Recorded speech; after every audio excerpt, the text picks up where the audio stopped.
Students, आज हमारे पास unit number 5 है क्लास 6 का और पेज नंबर 42 पे रीडिंग स्टार्ट कर रही हूँ। Uses of nitrogen. नाइट्रोजन के यूजेस हम आज पढ़ेंगे।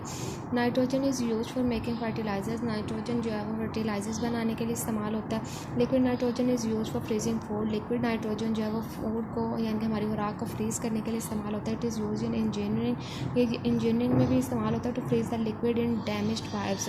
जो पाइप्स डैमेज होती हैं उनके अंदर लिक्विड को फ्रीज़ करने के बिफोर रिपेयरिंग दैम, उनको ठीक करने से पहले। It is pumped into the oil storage tanks. ये ऑयल स्टोरेज टैंक्स यानी कि जिसमें ऑयल जो है वो स्टोर होता है, वहाँ पे उसको पंप किया जाता है टू प्रिवेंट फायर्स, आग से बचने के लिए। It is use in food packaging यानी कि फूड को पैक करने के लिए यूज़ होता है। To keep the food fresh, food को हमारी खुराक को फ्रेश रखने के लिए उसमें भी नाइट्रोजन जो है वो यूज़ होती है। उसके बाद हमारे पास प्रॉपर्टीज़ ऑफ कार्बन डाइऑक्साइड। ये यहाँ पे हमें बैग्स ऑफ फर्टिलाइजर यानी कि खाद के बैग जो फसलों में इस्तेमाल होते हैं वो दिखाया हुआ है। उसके बाद properties of carbon dioxide. Carbon dioxide की प्रॉपर्टीज़ या खसूसियत है। It is a colourless gas with no smell. Carbon dioxide एक ऐसी गैस है जिसका कोई कलर नहीं है एंड विद नो स्मेल, और उसकी स्मेल भी नहीं है। It is heavier than air. ये हवा से जो है वो हैवियर होती है, भारी होती है। It does not have things to burn. ये चीज़ों को जलने में उनकी मदद नहीं करती। It is slightly solvent in water. ये पानी के अंदर आहिस्ते से हल हो जाती है, फॉर्मिंग अ वीक एसिड, और एक वीक एसिड बनाते हैं कार्बोनिक एसिड, जिसको हम कार्बोनिक एसिड बोलते हैं। Fire extinguishers contain carbon dioxide. यानी कि आग से बचने के लिए जो सिलेंडर्स होते हैं इनको फायर एक्सटिंग्विशर्स बोलते हैं, और इनके अंदर जो वो कार्बन डाइऑक्साइड गैस फिल होती है।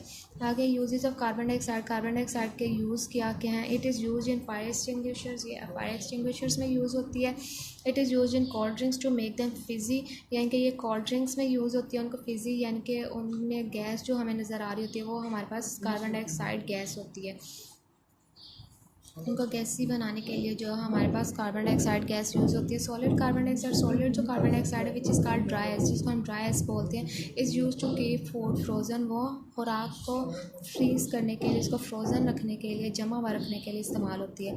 उसके बाद layers of the atmosphere. Atmosphere के डिफरेंट लेयर्स हैं हमारे पास। सबसे पहले है ट्रोपोस्फेयर। ट्रोपोस्फेयर हमारे पास, the troposphere is the layer. Troposphere हमारे पास एक ऐसी लेयर है nearest to the surface of the earth, जो कि ज़मीन की सतह के करीब है।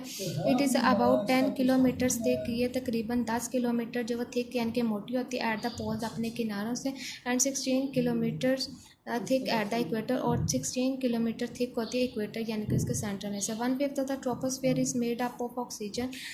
हमारे पास ट्रोपोस्फेयर का जो 1/5 पार्ट होता है वो ऑक्सीजन से बना होता है, and 4/5 of it is made up of nitrogen, और इसका 4/5 पार्ट जो है वो नाइट्रोजन से बना होता है। अदर गैसेज, दूसरी जो गैसेज हैं जैसे कि सच एज कार्बन डाइऑक्साइड है, हमारे पास आर्गन है, etcetera, are present in very small quantities. वो बहुत कम मिकदार में पाई जाती हैं।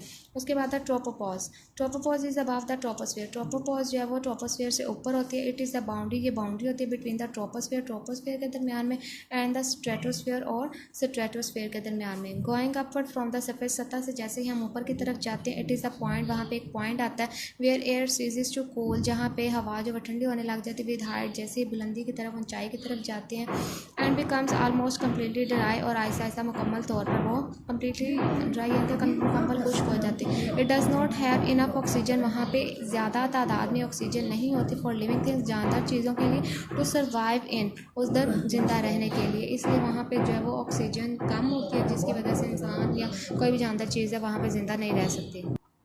अच्छा, तो नेक्स्ट हमारे पास पेज नंबर 43 पे स्ट्रेटोस्फेयर। ये हमारे पास थर्ड लेयर है एटमॉस्फेयर की। The stratosphere is above the troposphere.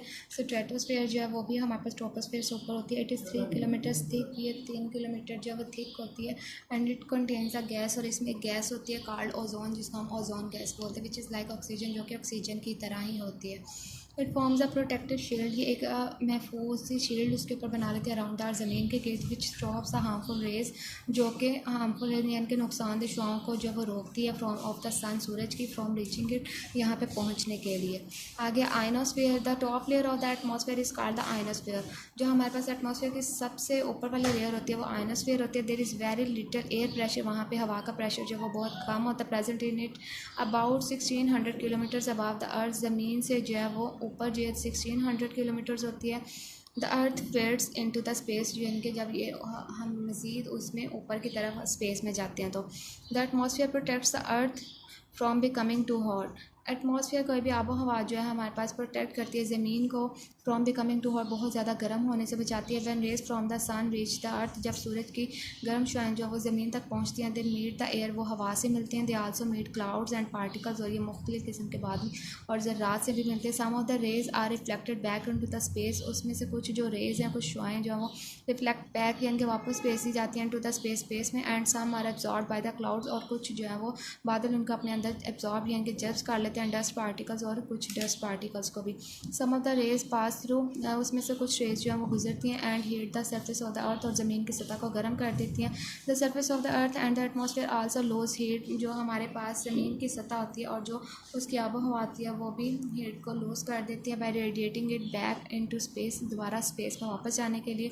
If this did not happen, अगर ऐसा ना हो, the earth would become hotter and hotter, ज़मीन जो है वो गर्म और गर्म तरीन होती चली जाएगी। It would become very difficult for plants animals and human beings to live on earth, तो फिर हम इंसानों, जानवरों, पौधों सबके लिए ज़मीन पर रहना जो वो मुश्किल हो जाएगा।